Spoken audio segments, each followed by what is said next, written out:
legit, safe utangan, installments, malaki ang pwedeng ipautang sa'yo, walang harassment, hindi ka ipapahiya online pagka na-overdue ka, at hindi scam na mga utangan online. So, eto nga i-share ko sa inyo ay ang top 8 loan application ngayong 2026 na super legit, low interest, at ayan, hindi scam. Ano po ba yung mga legit talaga na mga utangan online at hindi scam na may mababang interest lang? So, panoorin mo yung video na to hanggang dulo, lalo na ikaw kung nangangailangan ka ngayon at kung bago ka pa lang sa may mundo ng utangan online. So, in this video nga is tutulungan ko kayo na mag-decide kung ano yung mga pwede nyong utangan at mapagkakatiwalaan at mga professional yung mga agents. Kaya ayan, simulan na natin. So congratulations ulit sa may mga nasendan ko na ng 50 na GCash. Ayan, sa mga nag-PM sa may Facebook page ko. Dahil nga lagi silang nauunang mag-comment sa bawat upload ko dito sa YouTube. So kung kayo hindi pa kayo nakapag-subscribe, ay subscribe nyo na yan at pindutin nyo na din yung notification bell para lagi kang maging updated sa mga ina-upload ko. And every Sunday ko yan isesend. Kaya ayon, mag-comment ka na dyan agad. So kung matagal na nga kayo dito sa my YouTube channel ko, marami na tayo dito mga napag-usapan na mga loan application.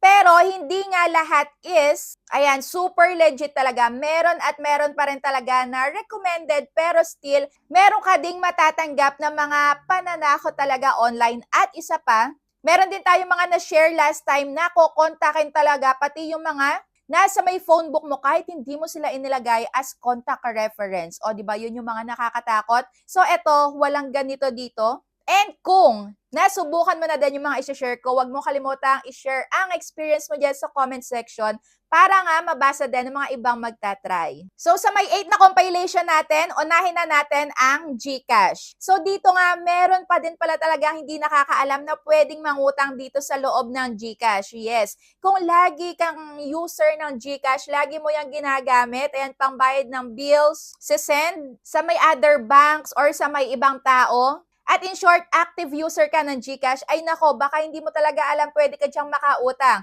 NBSP regulated, dahil pagka nga once na nangailangan kayo, wala kayong pambayad ng kuryente, basta meron kang offer dito, kahit na walang laman yung GCash wallet mo, ay makakapagbayad ka nga ng bills online, kagaya ng sa tubig, kuryente nga, or sa may internet din, ayan. So, makakapagbayad ka dyan. Gamit nga ang pwedeng G-Loan, G-Credit, at ang G-Gives. So, dito nga, unahin natin ang G-Loan. So, ito nga pala is under ng Fuse Lending at partner nga to ng CIMB.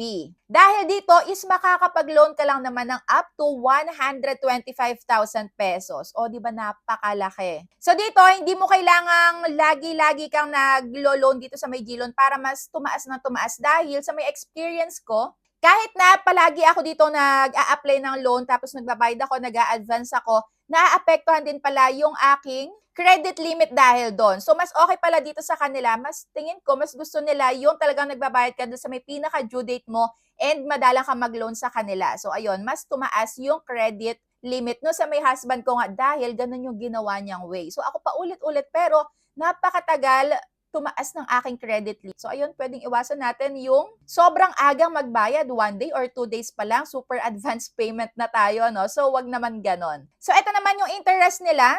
At para sa akin, super baba na yan, guys. Kaya talagang maaasahan to. So, pwede mo siyang bayaran ng up to 24 months. Ayan. So, ang eligibility lang naman dito is kailangan verified GCash user ka. Basta lagi mong ginagamit yung iyong GCash account is, ayan, mataas ang chance mo na ma-offeran agad-agad. And once nga na ma-overdue ka dito, ayan, pagka naman mayroong laman yung GCash wallet mo, mag-auto-deduct na sila.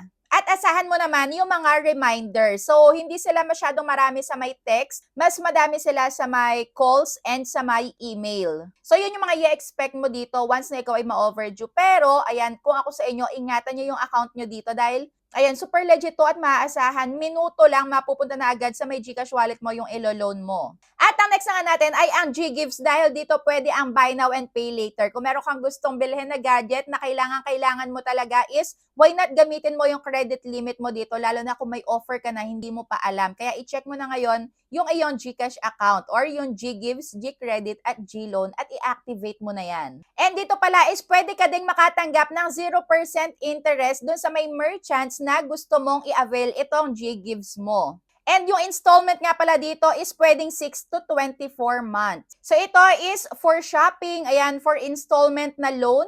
Ayan, pagka may mga bibilin kang product pero hindi siya natatransfer or nako-convert as cash. So ayan, pwede mo din siyang pambayad-bayad din ng bills. At next na nga natin yung G-Credit na pwede ka nga nilang offeran ng up to 50,000 pesos at yung interest is ayan, 3 to 7% monthly. Sobrang liit na yan. And pwede mo nga magamit yung credit line mo dito pang ayan, QR code pang shopping kung pasok sa credit line mo.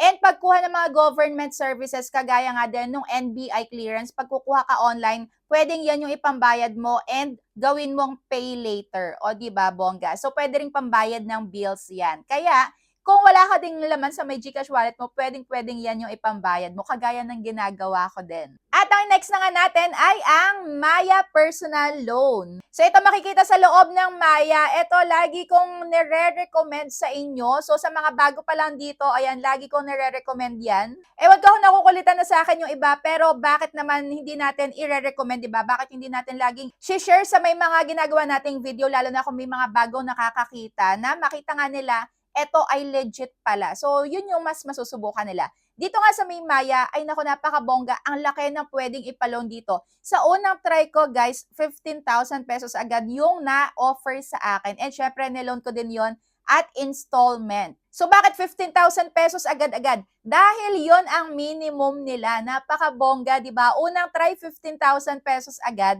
And pwede nga tumaas up to 250,000 bongga, di ba? And ito nga pala is, ayan, 6 to 36 months. Pwede mo siyang bayaran. At ayan yung interest. So, eligibility, kailangan ikaw ay, ayan, verified Maya user. Active ka sa may Maya account, ginagamit mo din yung features nila kagaya ng GCash. At ito talagang super legit dahil BSP regulated to, guys. Kaya pagka na-offeran kayo dito, huwag kayo magpapapalya kahit na isang araw lang yan. So, ang next na nga natin ay ang Mari Bank na dati siyang C-Bank. So, ito ay bank-based na loan kaya super legit, guys. Huwag nyong pababayaan yung account nyo dito. Pwede nga nila kayong pautangin ng 2,500 up to 100,000 pesos. Napakabongga, di ba? And meron silang monthly add-on rates na fixed which is 2.95%. Pero hindi to buong matatanggap dahil merong ibabawas na documentary stamp tax pero sobrang liit lang nun. So pwede mo siyang bayaran ng 3 months, 6 months, 12 months or baka mas matagal pa. Depende sa iyong borrowing history kung hindi ka nagpapa-overdue dito sa kanila. So kung ako sa inyo, hindi pa kayo na-offeran dyan, gamitin nyo na agad-agad. So ayan, araw-arawin nyo yung paggamit. Lalo na kung makikipag-transact ka, ayan, mag-save ka dyan na mag-save. Dahil tutubo din naman yung pera mo dyan. Dahil kung hindi mo pa gagamitin yan, kailan ka pa ma-offeran, di ba? At ang next nga natin ay ang CIMB Bank, which is yung personal loan. So ito, i-share ko dahil mas okay to kaysa sa may ibang loan application nga na kinokontak kahit na hindi mo inilagay as contact reference. So itong personal loan, makikita nyo sa may CIMB Bank na application, pwede sa may Play Store, pwede sa may App Store. Dahil, bakit talagang super maire-recommend ko? 30,000 pesos lang naman ang unang offer sa inyo. O, di ba napakalaki? And pwede kang pautangin ng up to 1 million. Napakalaki, guys. And ito nga pala yung interest rate ko sa kanila dahil meron din ako sa kanila currently na utang. And talagang napakabongga dahil monthly yan. So, pwede mong bayaran ng 12 up to 60 months. So, basta dito, kailangan meron kang proof of income and, ayan, valid ID. So, yung lahat ng mga sinasabi ko dito na mga loan application, lahat ng yan, meron akong isa-isang application review sa kanila or tutorial kung paano mag-loan. Andito lang sa my YouTube account ko. So, i-search nyo lang. At ang next nga, guys, ay ang Kashalo or Kashalo na online personal and installment loan nga siya. SEC-registered lahat ng to, kaya wala kayong dapat ipag-alala. And dito sa may Kashalo, pwede kang pautangin na up to 25,000 pesos and malaking bagay na din to dahil pagka nangailangan ka nga for emergency, same day mo din siyang matatanggap, minuto lang. And ang bilis din nilang mag-approve ngayon. So yung pinaka-maximum na interest rate nila is 15%. Ayan, pwede na dahil hindi naman ito kukontakin yung hindi inilagay as contact references. At hindi ka din ito ipopost online. So yung mga agents dito is, ayan, base na din sa experience ko, mga professional naman sila. Pagka magre-remind sila sa'yo sa may tawag is, sagutin mo na lang din para malaman nga nila na hindi mo din tinatakbuhan yung utang mo. So ayun, 61 up to 180 days pwedeng bayaran. And buo mo nga pala siyang matatanggap. At ang last na nga natin ay ang Bilis or Bilis. So ayan, online personal and cash loan app din. Pwede din tong buy now and pay later. And SEC registered, pwede ka makapag-loan ng ayan, 500 up to 40,000 pesos. And mayroong 0 to 3.49% interest monthly. O diba, napakaliit lang. And pwede mong ipang online shopping sa may mahigit 10,000 plus merchants nila. And sa may cash loan, pwedeng i-disburse sa may GCash mo, sa may Maya mo. Pwede kang mag-mobile load at bills payment. So kung okay lahat ng requirements na ipinasa mo is, ayan, isang araw lang malalaman mo na kung ikaw ba ay na-approve or hindi. Pero kung ako sa inyo, i-try nyo na kung wala pa kayo ng mga nabanggit ko. Lalo na kung bago pa lang kayo na mangungutang online. Ayan, dito man na kayo sa may mga super legit. And that's it for today's video. Pagka nasubukan nyo na yung mga nabanggit kong loan application, is comment down below para matulungan natin na mag-decide yung mga makakapag-try pa lang ng mga nabanggit natin kanina. So, ayun nga lang. Thank you for watching and see you on my next vlog. Bye!